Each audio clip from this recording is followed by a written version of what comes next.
After knee surgery, my daughter-in-law said, "Stay away from the kids, you're a risk." I packed my things and left the house. The next day, I won $10 million in the lottery. I'm glad to have you here. Follow my story until the end and comment the city you're watching from so I can see how far my story has reached. My name is Juanita, and at 72 years old, I thought I had experienced every kind of pain life could offer. I was wrong. 3 weeks after my knee surgery, I was staying at my daughter Avalon's house, trying my best to recover while helping with my 2 grandchildren, Emma and Lucas. The doctor said I needed to take it easy, but sitting idle while watching Avalon juggle work and motherhood felt wrong. I had raised 4 children mostly on my own after their father left, and helping family was simply what you did. That Tuesday morning started like any other. I was slowly making my way to the kitchen using my walker when I heard Lucas crying in the living room. Emma, only 5 years old, was trying to comfort her little brother, but at 3, Lucas was having one of his meltdowns. "It's okay, mijo," I called out, carefully navigating around the coffee table. My left knee was still tender, and I had to move deliberately. "Abuela is coming." As I reached for Lucas, my walker caught on the edge of the rug. I stumbled slightly, catching myself on the couch arm, but the sudden movement startled Lucas even more. His crying intensified. That's when Sandra, my daughter-in-law, burst into the room like a hurricane. "What are you doing?" she snapped, her voice sharp enough to cut glass. "I told you to stay seated." "I was just trying to help with Lucas," I explained, still catching my breath from the near fall. He was crying, and Emma couldn't stay away from the children. Sandra's voice exploded through the house. "You're a risk. Look at you. You can barely walk without falling over. What if you had been holding him?" The words hit me like a physical blow. I stood there gripping my walker, staring at this woman who had been part of our family for 8 years. Sandra's face was twisted with anger, but there was something else there too, disgust. "Sandra, please," I whispered, aware that both children were now staring at us with wide, frightened eyes. "I would never hurt them. I was being careful." She laughed, but there was no humor in it. "You just almost fell. You're old, Juanita. Accept it. You can't take care of children anymore. You can barely take care of yourself." Each word was like a knife twisting in my chest. I looked toward the hallway, hoping Avalon would appear and defend me, tell Sandra she was out of line. But when my daughter finally emerged from her home office, laptop still in hand, she didn't look surprised by the scene. "Mom," Avalon said, her voice tired and cold, "Sandra's right. Maybe you should just rest in your room until you're feeling better." I couldn't believe what I was hearing. This was my daughter, my Avalon, whom I had sacrificed everything for, who I had worked 3 jobs to put through college. Edge, who I had supported through every heartbreak and celebration of her life. "Avalon," I said, my voice barely above a whisper. I was only trying to help. She wouldn't meet my eyes. "I know, Mom, but Sandra has a point. The kids' safety comes first." Sandra crossed her arms, satisfied with her victory. "Exactly. And honestly, Juanita, having you here is stressful for everyone. We're constantly worried about you falling or worse." The room fell silent except for Lucas's sniffling. Emma had wrapped her small arms around her brother protectively, both children sensing the tension but not understanding it. Something inside me cracked at that moment, not my bones or my aging body, but something deeper. My spirit, maybe. My heart, definitely. I had given everything to this family. After Avalon's father left us, when she was 12, I worked myself to the bone to provide for her.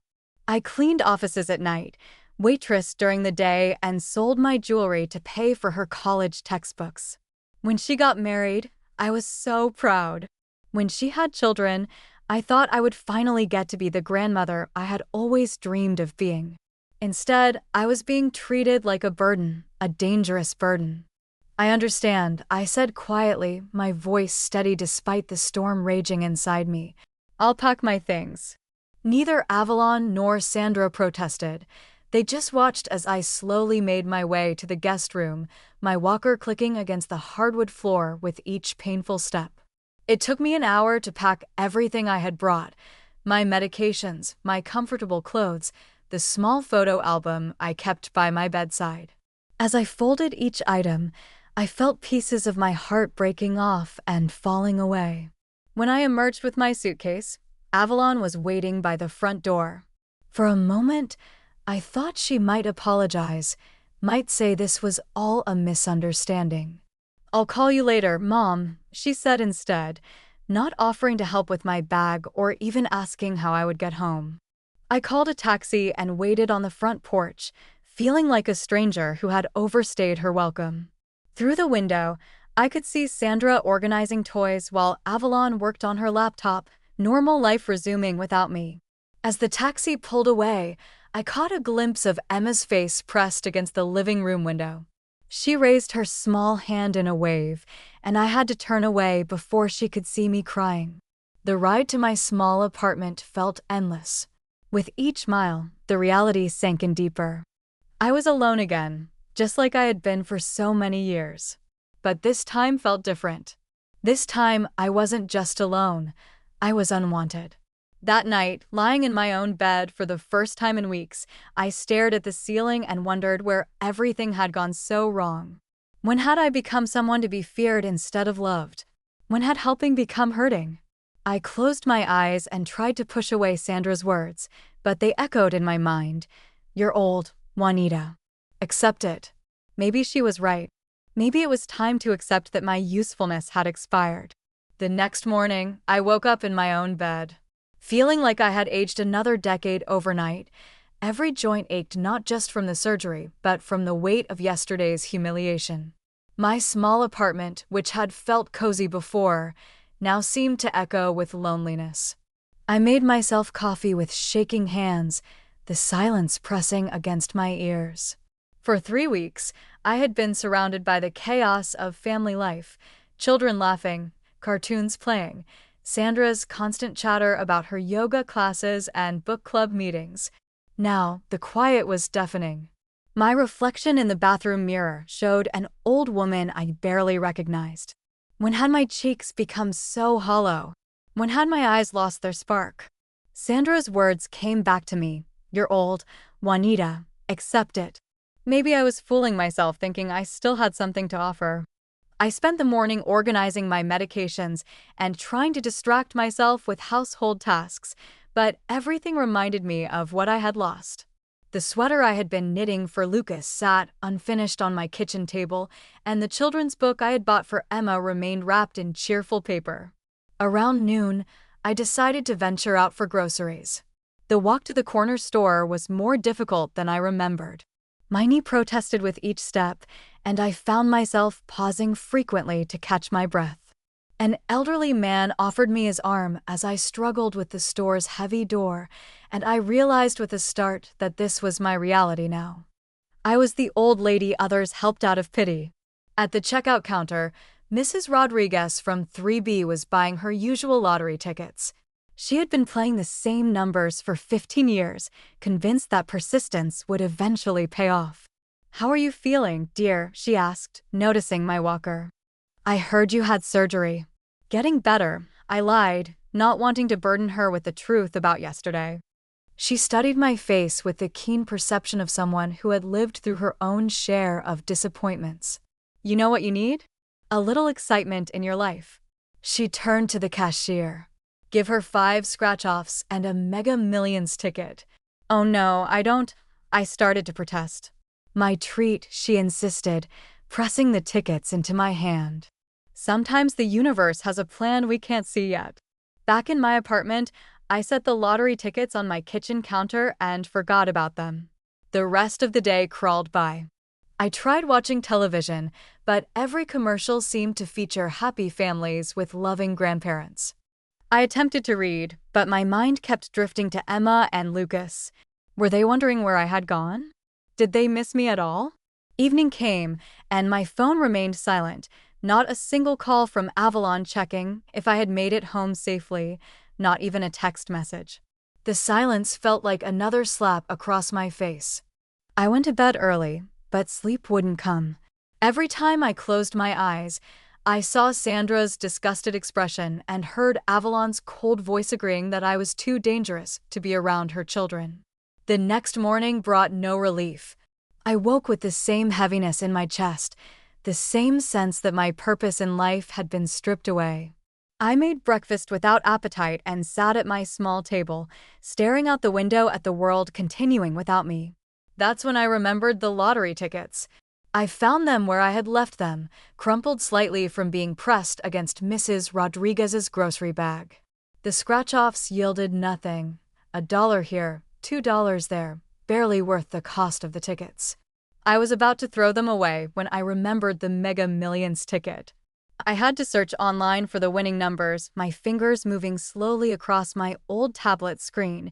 74, 23, 35, 47 with Mega Ball 12. I read my ticket, then read it again, then a third time, certain I was making a mistake. 74, 23, 35, 47, Mega Ball 12. The numbers matched exactly. I sat back in my chair, the ticket trembling in my hands. This couldn't be real. Things like this didn't happen to people like me. I had spent my entire life being practical, careful, making do with less. I had never even bought a lottery ticket before yesterday. The jackpot was $10 million, $10 million. I called the lottery office 3 times before I believed the confirmation. Yes, the ticket was valid. Yes, I was the sole winner. Yes, my life had just changed forever. After hanging up from the final call, I sat in my kitchen for an hour, staring at the small piece of paper that represented more money than I had ever imagined having. The irony wasn't lost on me. Yesterday I had been told I was worthless, a burden, someone to be discarded. Today I was worth $10 million. But the money felt strange in my hands, like it belonged to someone else. What was I supposed to do with it? For 72 years, I had lived modestly, saved carefully, made every dollar stretch. Now I could buy anything I wanted, go anywhere I pleased. The thought should have been exciting, but instead, it felt oddly empty. All the money in the world couldn't give me back what I really wanted, my family's love and respect.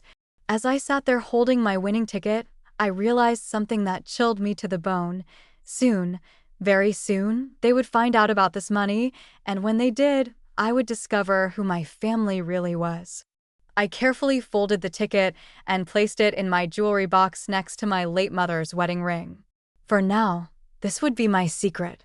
But secrets, especially ones this big, never stayed hidden for long. My phone sat silent on the counter, but I had a feeling that was about to change. The question was, when Avalon finally called, would it be because she missed her mother or because she needed something from the newest millionaire in the family? Deep down, I already knew the answer, and it broke my heart all over again. It took exactly 4 days for them to find out. I was sitting in my living room Thursday morning, still processing the reality of my situation when my phone rang. Avalon's name appeared on the screen, and for a foolish moment, my heart leaped with hope. Maybe she was calling to apologize. Maybe she had realized how cruel they had been. "Hi, Mom." Her voice was different, warmer than it had been in months. "How are you feeling?" "I'm managing," I said carefully. Good, good. Listen, I was wondering, would you like to come over for dinner tonight? The kids have been asking about you." The lie rolled off her tongue so easily it made my stomach turn. Emma and Lucas were 3 and 5 years old. If they had been asking about me, it was because they were confused about why Abuela had suddenly disappeared from their lives. That's very kind, but I'm not sure Sandra would appreciate. "Oh, don't worry about Sandra," Avalon interrupted quickly. "She feels terrible about the misunderstanding. She wanted me to tell you how sorry she is." Misunderstanding? That's what they were calling it now. Before I could respond, I heard Sandra's voice in the background. "Tell her we miss her so much." The performance was Oscar-worthy, but I knew exactly what had prompted this sudden change of heart. Mrs. Rodriguez from 3B worked part-time at the grocery store where Sandra shopped. Small neighborhoods have big mouths, and news travels fast when someone wins $10 million. I appreciate the invitation, I said slowly, but I think I need more time to recover. There was a pause, then Avalon's voice became more insistent. Mom, we really need to talk as a family. It's important. What about? Another pause. Just things, family things. Can't we work this out? You're my mother, and the kids need their grandmother. The kids need their grandmother. 3 days ago, their grandmother was too dangerous to be around them. Now suddenly, she was needed. I'll think about it, I said and hung up. The phone rang again immediately. This time it was my nephew Carlos, whom I hadn't spoken to in 2 years. Tia Juanita, I heard the most amazing news. Is it true? Did you really win the lottery? At least he was honest about why he was calling. News travels fast. I said, oh my God, it is true. Tia, I'm so happy for you. You deserve this after everything you've been through. Listen, I know we haven't talked in a while, but I've been thinking about you so much lately. The calls continued throughout the day. My sister Rosa, who lived in Phoenix and only called on Christmas and birthdays. My ex-brother Miguel, who hadn't spoken to me since his divorce from Rosa became final. Distant cousins I had forgotten existed suddenly remembered my phone number. Each conversation followed the same pattern: initial excitement and congratulations followed by casual mentions of their current financial struggles, then not-so-subtle hints about how wonderful it would be if we could catch up soon. By evening, my phone had rung 53 times. I had stopped answering after the 20th call. Friday morning brought visitors. I was having my coffee when I heard cars pulling into the parking lot outside my apartment. Through the window, I saw Avalon's SUV and Sandra's white BMW. They had brought reinforcements. I could see 2 car seats in the back of Avalon's vehicle. The knock on my door was gentle, almost timid. Mom, it's us. We brought the kids. I opened the door to find Emma and Lucas standing in front of their mother and Sandra, both children holding small bouquets of grocery store flowers.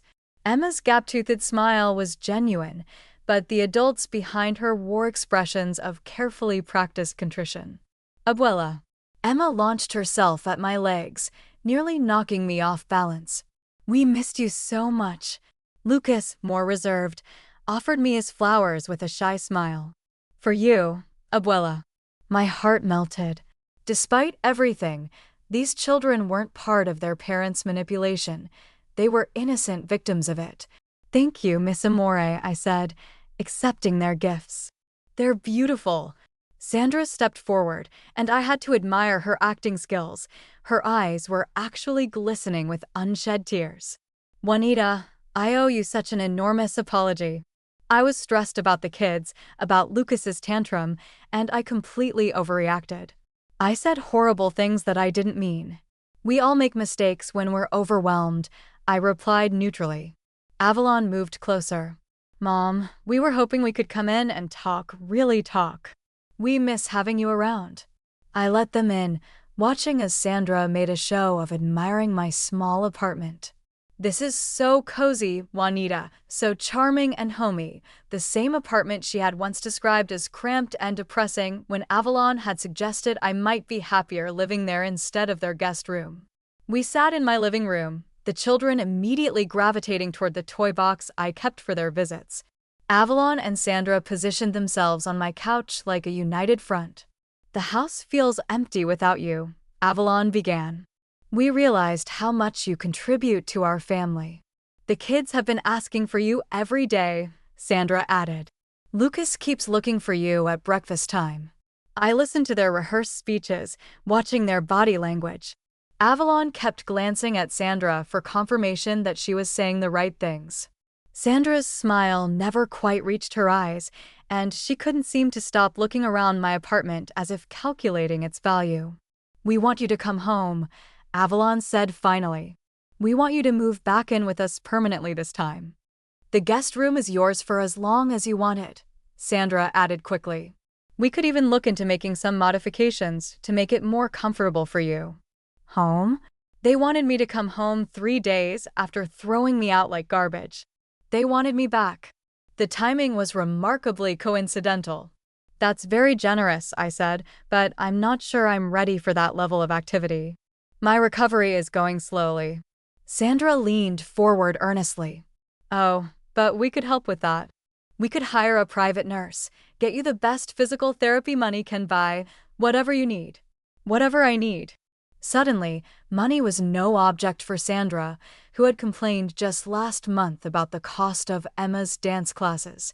We just want to take care of you, Avalon said, reaching for my hand. We're family. That's what families do. I looked at them. I looked at my daughter's face, searching for some sign of genuine remorse or love, but all I could see was calculation and desperation, thinly disguised as affection. I need some time to think about it, I said finally. Their faces fell slightly, but Sandra recovered quickly. Of course, take all the time you need. We just want you to know that we love you and we're here for you. After they left, I sat in my quiet apartment, surrounded by the flowers my grandchildren had brought me. The sweet gesture felt tainted by their parents' ulterior motives. My phone rang again. This time it was my oldest son, David, calling from Seattle. We had barely spoken since his father's funeral 5 years ago. Mom, I heard about your lottery win. Congratulations. I was thinking maybe it's time I came for a visit. I hung up without saying goodbye and turned off my phone. For the first time in my life, I understood why lottery winners often spoke about the curse of sudden wealth. The money hadn't just changed my bank account, it had revealed the true nature of everyone around me, and the truth was uglier than I had ever imagined. The weekend brought a parade of visitors that would have been comical if it hadn't been so pathetic. Saturday morning, Avalon showed up alone with breakfast from my favorite bakery, the expensive one she usually claimed was overpriced for what you get. She had brought fresh pastries, real orange juice, and my preferred coffee blend that cost $12 a pound. I thought we could have a nice, quiet breakfast together, she said, unpacking everything on my kitchen table, just like we used to when I was little. Except we had never done this when she was little. Breakfast was whatever I could afford and prepare quickly before rushing to my first job of the day. As we ate, Avalon reminisced about memories that seemed suspiciously polished, as if she had been rehearsing them. She talked about how grateful she was for all my sacrifices, how she had always admired my strength, and how she wanted to make sure I was comfortable in my golden years. You know, Mom, she said, buttering a croissant with deliberate care, Sandra and I have been talking, and we think maybe we rushed things the other day. Maybe what you need isn't just to come back to our house, but to have your own space where you feel independent. I raised an eyebrow. Oh, we were thinking we could help you buy a nicer place, something bigger with better accessibility features. Maybe one of those new senior living communities with the golf courses and swimming pools. There it was. They wanted to park me somewhere comfortable and out of the way, somewhere I could live like a wealthy widow while they managed my affairs. That sounds expensive, I said mildly. Avalon waved a dismissive hand. Money shouldn't be a concern anymore, right? We just want you to have the best of everything.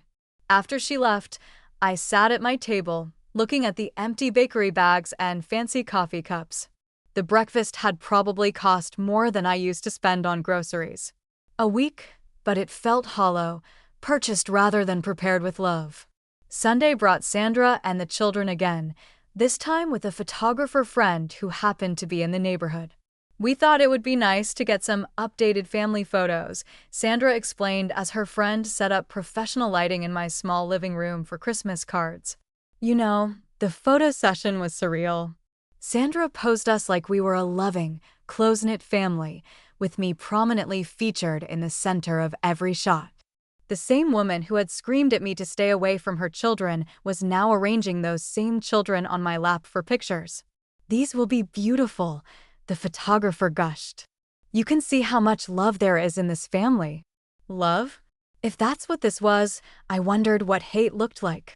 That evening, I made a decision. I called Avalon and invited them all to dinner at Romano's, the upscale Italian restaurant downtown where they had taken me for my 70th birthday. The same restaurant Sandra had complained was too fancy for a casual family dinner. How wonderful! Avalon exclaimed. We'll be there. Should we make it for 6 people? 6? Well, you, me, Sandra, and the kids. Plus, I thought maybe David could join us if he flies in from Seattle. David, my son who hadn't visited in 5 years, was suddenly planning a trip. Actually, I said, let's keep it small, just the 4 of us adults. I'll arrange for a babysitter for Emma and Lucas. Tuesday evening, I arrived at Romano's 30 minutes early and requested a quiet table in the back corner. I wanted privacy for what I was about to do. Avalon and Sandra arrived together, both dressed more formally than usual. Sandra was wearing a dress I had never seen before, and Avalon had clearly just come from the hair salon. They were presenting their best selves, like job candidates interviewing for positions they desperately wanted. Mom, you look wonderful, Avalon said, kissing my cheek. That's a beautiful outfit. It was the same cardigan and slacks I had worn to dozens of family gatherings, but suddenly everything about me was beautiful and wonderful. We ordered drinks and made small talk about the weather, the children, Sandra's book club. The conversation felt artificially light, as if we were all avoiding the elephant in the room. Finally, as our entrees arrived, I decided to address it directly. I know about the lottery, I said simply. The effect was immediate. Avalon's fork froze halfway to her mouth. Sandra's face went pale, then flushed bright red. I'm sorry, Avalon said weakly. The lottery ticket. I won the $10 million. I know that you know about it, Sandra recovered first, her voice taking on an indignant tone. Juanita, I hope you don't think our recent visits have anything to do with— Of course they do, I interrupted calmly. And that's fine. I understand why you're here. They looked at each other uncertainly, as if this wasn't the reaction they had prepared for. Mom, Avalon said carefully, we're here because we love you and we made a mistake. As we heard about your good fortune, we were happy for you, but that's not why— Stop. I said quietly, please don't insult my intelligence. The table fell silent around us. Other diners continued their conversations, but our corner felt like it existed in a bubble of tension. I took a sip of my wine and studied their faces. For 3 weeks, I lived in your house recovering from surgery. For 3 weeks, I tried to help with the children and contribute to the household. And what happened? Neither of them answered. Sandra told me I was a risk. You, Avalon, agreed with her. You both made it clear that I was a burden, someone to be managed and contained. And when I stumbled near Lucas, I was thrown out like garbage. Mom, that's not— Avalon started. It is exactly what happened, I continued. And for 4 days after that, my phone was silent. Not one call to check if I was okay, not one text to see if I needed anything, nothing. Sandra shifted uncomfortably in her chair. We were giving you space to recover. I laughed, but there was no humor in it. Space? Is that what we're calling abandonment now? Avalon reached across the table toward my hand, but I pulled it back. Mom, I know we handled things badly, but we want to make it right. We want to be a real family again. A real family? I repeated. That's interesting timing, don't you think? I become a millionaire, and suddenly you want to be a real family. The waiter approached to refill our water glasses, and we all fell silent until he moved away. When I spoke again, my voice was soft but clear. I want you to understand something. I'm not angry about the money. Money reveals character. It doesn't create it. What I'm angry about is that it took $10 million for you to remember that I'm your mother. Sandra's composure finally cracked. That's not fair, Juanita. We've always cared about you. Have you? I met her eyes directly. When you screamed at me to stay away from your children, was that caring? When you called me a risk, was that love? She looked away, unable to maintain eye contact. I turned to Avalon. And you, my daughter, when Sandra humiliated me in front of your children, you stood there and agreed with her. You chose your wife over your mother without a moment's hesitation. Tears began to form in Avalon's eyes. I was trying to keep the peace. I thought if I'd just let things calm down. You were protecting your comfortable life, I said simply. And that's understandable, but don't pretend it was something noble. The truth hung between us like a sharp blade. For the first time since this whole charade began, they had no practiced responses, no rehearsed explanations. "So what happens now?" Sandra asked finally, her voice small. I smiled, and for the first time in days, it felt genuine. "Now we finish our dinner, and then we'll see who you really are when you think the money might disappear as quickly as it came."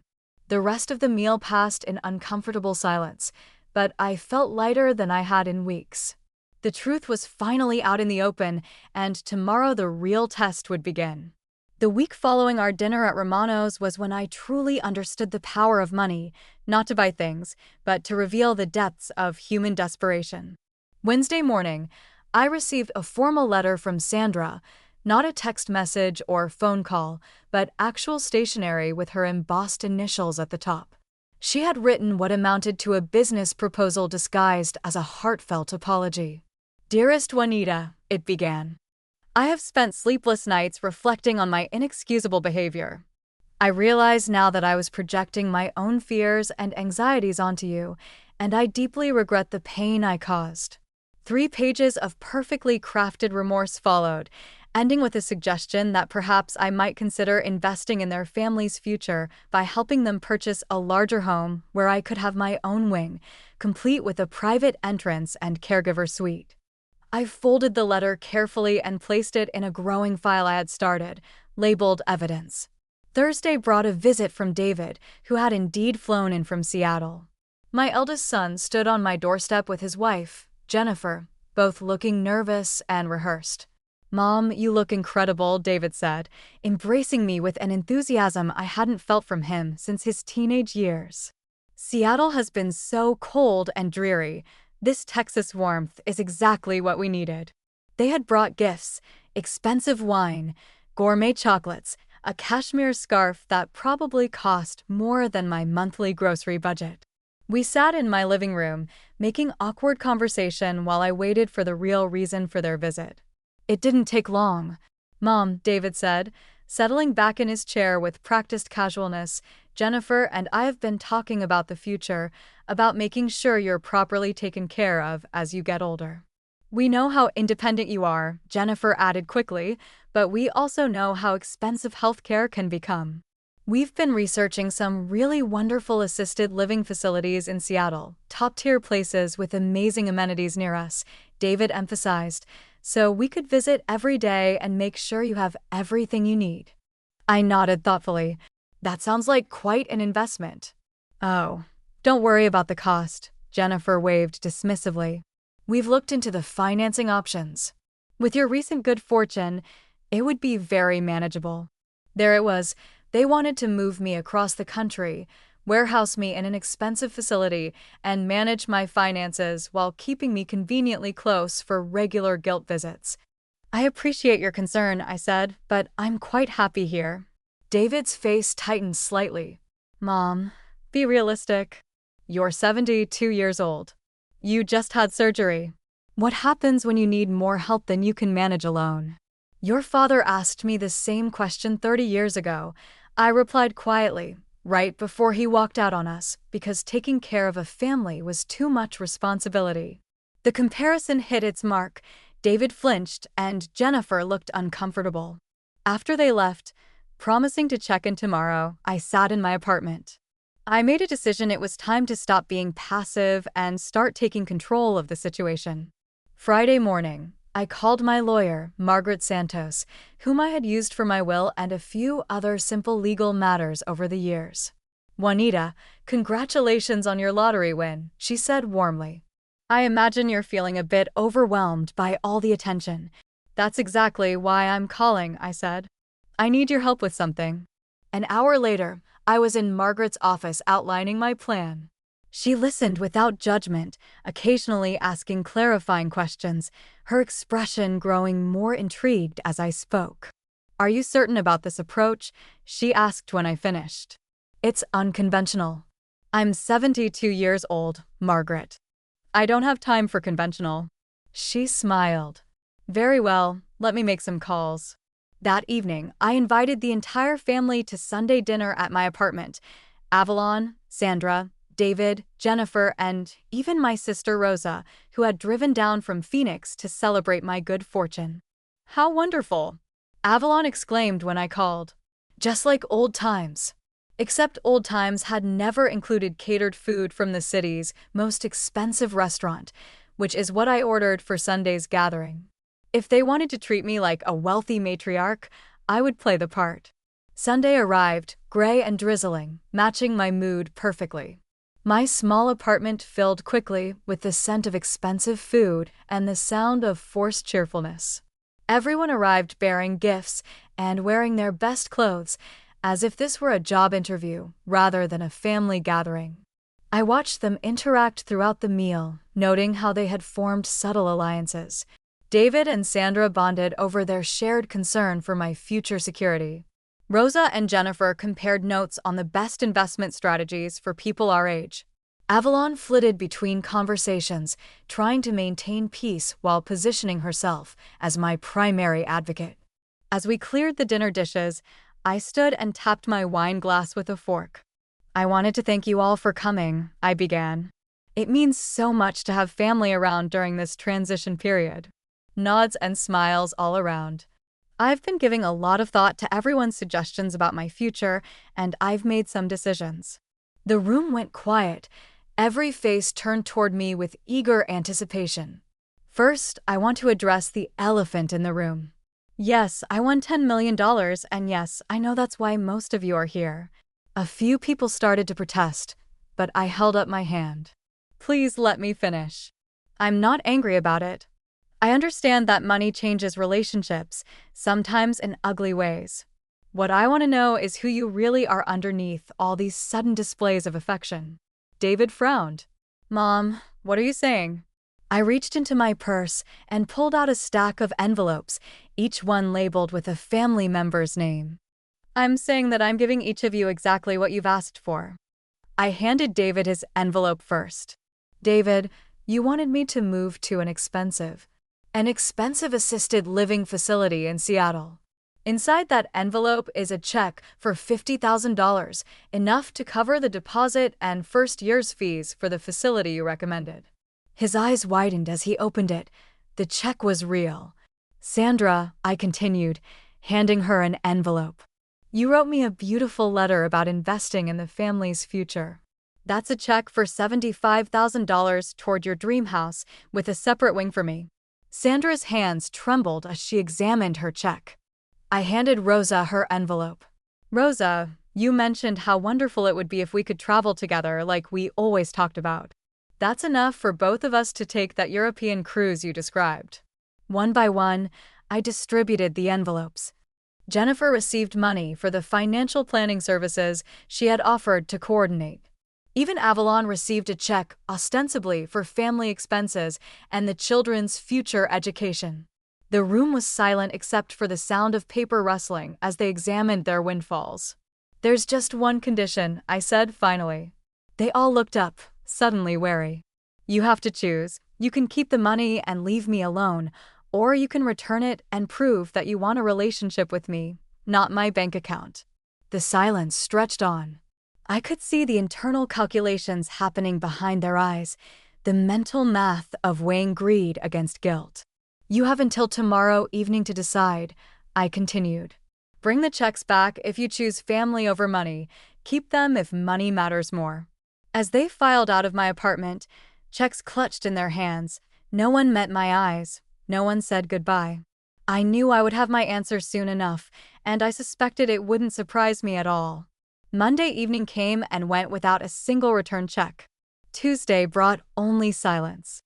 By Wednesday, I had my answer, and it came not through noble gestures or heartfelt apologies, but through the small actions that revealed their true characters. David posted photos on social media of him and Jennifer touring expensive houses in Seattle's waterfront district, captioned "New Adventures Ahead." Sandra was suddenly driving a newer BMW, not brand new, but significantly more expensive than her previous car. Rosa called to tell me she had booked the European cruise and was so excited to finally live her dreams. None of them returned my calls.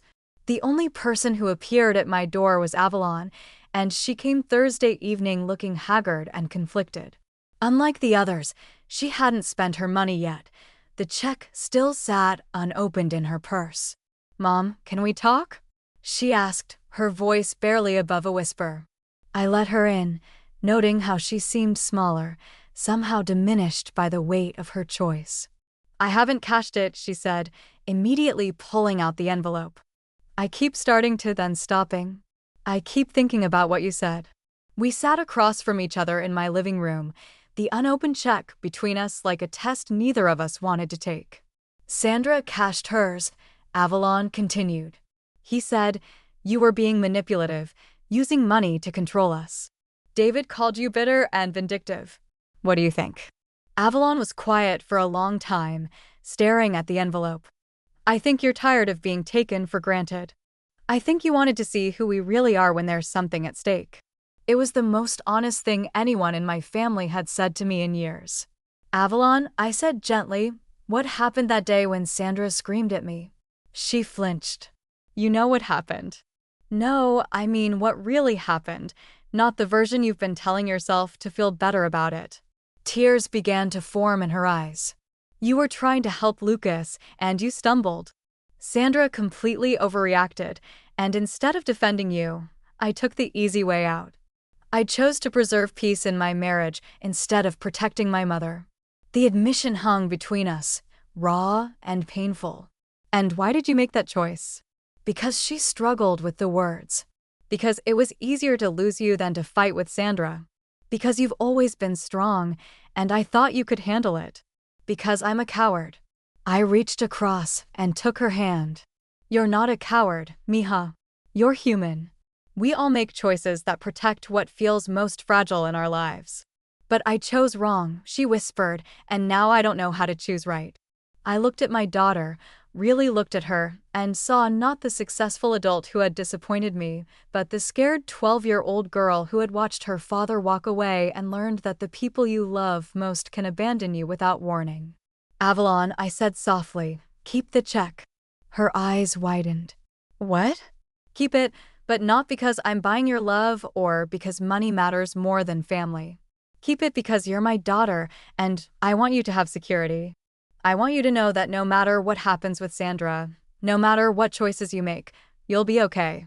She started crying then, deep sobs that seemed to come from years of buried guilt and fear.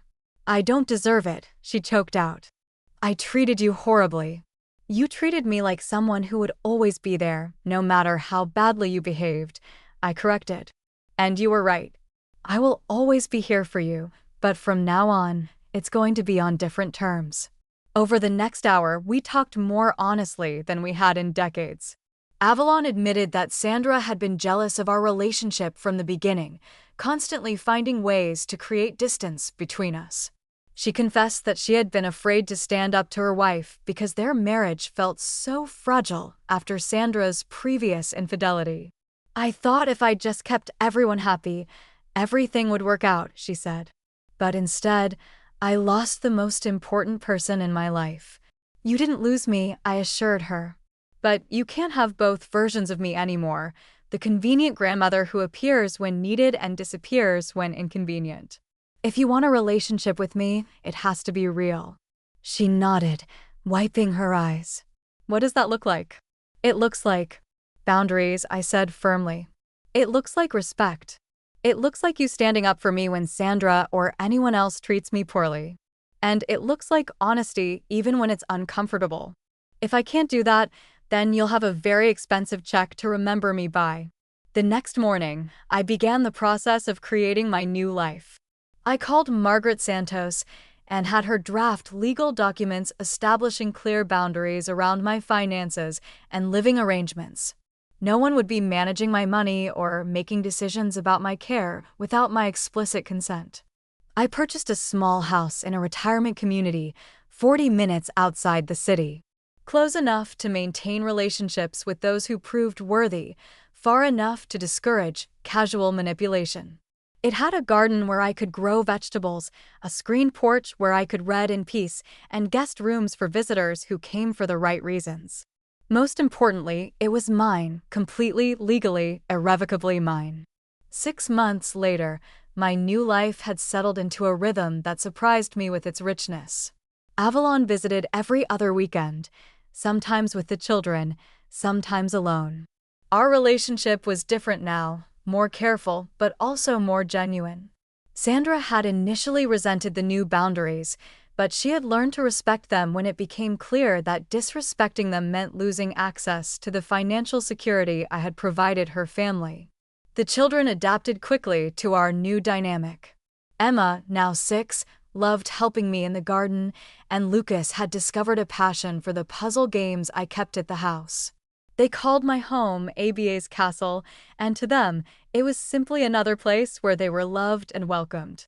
David sent Christmas cards from Seattle but never called. Rosa sent postcards from her European cruise filled with cheerful updates about her adventures, but never mentioning our relationship. I felt no sadness about their absence. They had made their choices, and I had made mine. Mrs. Rodriguez from my old apartment building visited often, bringing lottery tickets and gossip from the neighborhood. She had become my closest friend, the one person who had known me before the money and cared about me exactly the same. "Do you ever regret it?" she asked one afternoon as we sat on my screened porch watching the sunset. "The test you gave them?" I thought about it seriously before answering. I regret that it was necessary, but I don't regret learning the truth. And Avalon? Do you trust her now? "I trust her to be human," I said, "to make mistakes and try to do better." That's all any of us can do. As the sun disappeared behind the trees, I reflected on the strange journey that had brought me here. A lottery ticket bought on impulse had given me more than money. It had given me clarity, independence, and, most surprisingly, peace. I was 72 years old, and for the first time in my life, I was exactly where I wanted to be, surrounded by people who chose to be there rather than people who felt obligated. The phone rang inside the house, and through the window I could see Avalon's name on the caller ID. I smiled and went to answer it, knowing that this call, like all our interactions now, would be genuine. "Hi, Mija," I said, settling into my favorite chair. "Hi, Mom. I was wondering if you'd like company this weekend." "Just me. Sandra's going to visit her sister." "I'd love that," I replied and meant it completely. Outside, the evening air carried the scent of jasmine from my garden, and in the distance, I could hear children playing in the community pool. It was the sound of life continuing, moving forward, creating new possibilities. At 72, I had finally learned that sometimes the best thing you can do for the people you love is refuse to accept less than you deserve. Sometimes love means setting boundaries, demanding respect, and walking away from those who take your devotion for granted. And sometimes, if you're very lucky, it means building something new and beautiful from the ashes of what came before. Now I'm curious about you, who listened to my story. What would you do if you were in my place? Have you ever been through something similar? Comment below. Meanwhile, I'm leaving on the final screen 2 other stories that are channel favorites, and they will definitely surprise you. Thank you for watching until here.